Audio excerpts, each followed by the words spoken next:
Hi, so I am going to just run through this quickly. Apparently yesterday I sent out a bunch of videos and there was no sound on them, so I am sorry about that. So I'm just going to kind of do the whole assignment and hopefully you can get what you need out of it.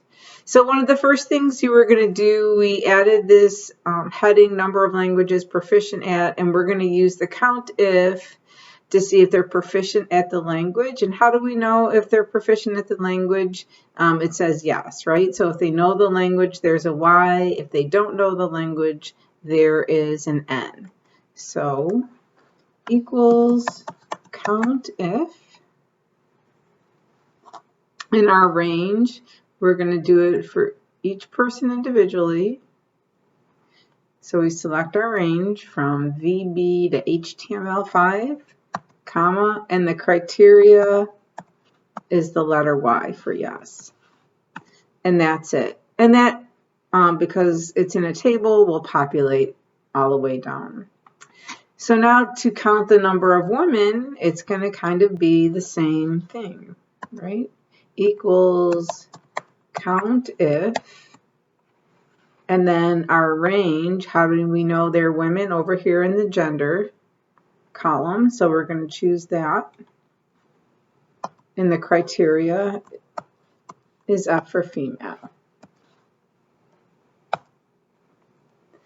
And if I was being lazy, I would just copy this down, which would give me the exact same formula.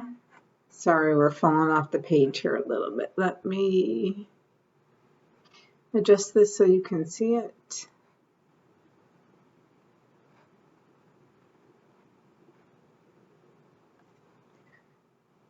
Okay, so when I copy this down, it actually has the exact same formula in there. The table, since it took the table name, it's like using absolute cell reference. So, and it did that because I selected the information. All I need to do is change the F to an M, and now we have the total count of men. For the average age of women, we're going to add one more part to our argument. Equals average if. So these two usually go together, the range and the criteria. And our criteria is going to be women. So where do we know that they're women? In the gender here. So our range is this data. The criteria, female. And now, what do we want the average of? We want the average of their age. So we select their age. And again, I'm just going to copy this down. It's the exact same thing. And change our female to male. And we have our answer for that. Median age of all consultants. Median is a built-in function, so we just choose it. Choose their age. Average years of experience.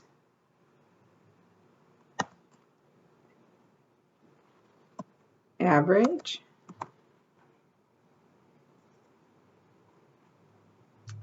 And here's their years of experience. Total years of Java experience for all consultants. So now we're going to do a sum if, because we want to add up all the years of their experience. Sum if. Again, the range and the criteria are the two things that kind of go together.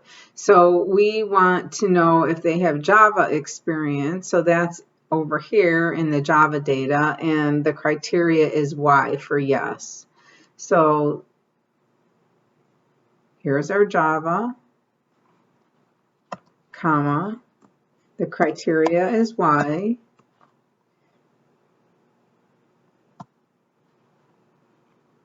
And then we're just going to add up the years for the people who have Java experience. So now we're going to add up these years, and it will only add up the ones that have a Y over here. And hit enter, and there you go. For your name of consultant who knows all languages, you can do the nested index match function, and that looks like this. And this function, you just have to practice it and learn how it works. So we start with our index, and it's asking for an array or our table, so we're going to select our table, comma, and now we're going to do our match. And we'll start out our match in the lookup value. So these lookup values, whether you're doing a VLOOKUP or any kind of lookup, when you have to enter the lookup value, if it's not somewhere in a cell that's by itself and not being used for anything else, then you need to type it in.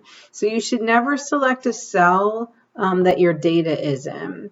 So we want to know the name of the consultant who knows all languages, and we actually created these counts over here, right, to tell us how many languages. There's 7, and so this person right here has 7. But we're not going to click in L15 for our criteria because this data could change. So we're just going to type in the number 7 because that's how many languages there are. So we're going to look up the number 7, and then where are we going to look it up? We're going to look it up here. And I'm typing another comma, and it needs to be an exact match. So if it doesn't find 7, then there is nothing. And then I'm going to type a closing parenthesis and another comma. And now it's asking again for the array, the column number of what we want to, where we want to see our answer from. So we want the person's name, and this is our table, and their names are in the first column of the table. So we're going to type the number 1, one more closing parenthesis, and that is the nested index match. Again, it's just a little bit of practice. If you're using Office 365, the XLOOKUP is a little bit less steps, and it looks like this. XLOOKUP,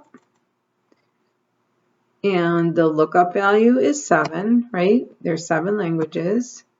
Where are we going to find 7? Here, comma, and the return array. What, where do we want our answer from?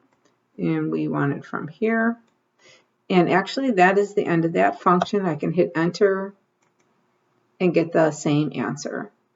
So sorry about the no sound, and I hope this helps wherever you are stuck.